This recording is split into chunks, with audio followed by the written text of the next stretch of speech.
4 দিনের সফরে চীনের উদ্দেশ্যে ঢাকা ছেড়েছেন প্রধান উপদেষ্টা অধ্যাপক মুহাম্মদ ইউনূস।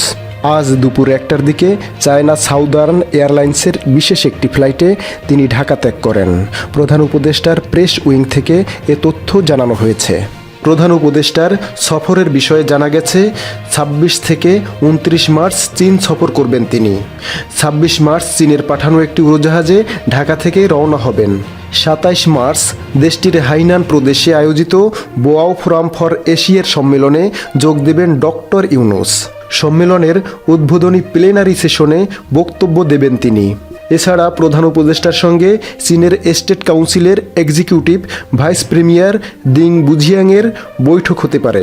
28 মার্চ বেইজিংয়ের গ্রেট হল অব দ্য পিপলে শি জিনপিংয়ের সঙ্গে বৈঠকে বসবেন ডক্টর ইউনূস। একই দিনে হুয়াওয়ে কোম্পানির উচ্চ প্রযুক্তিসম্পন্ন এন্টারপ্রাইজ পরিদর্শন করবেন তিনি। 29 মার্চ চীনের বিখ্যাত পিকিং বিশ্ববিদ্যালয় তাকে সম্মানসূচক ডক্টরেট ডিগ্রি প্রদান করবেন এবং সেখানে তিনি বক্তব্য রাখবেন। পরে বেইজিং থেকে চীনের একটি বিমানে ঢাকায় ফেরার কথা রয়েছে প্রধান উপদেষ্টার।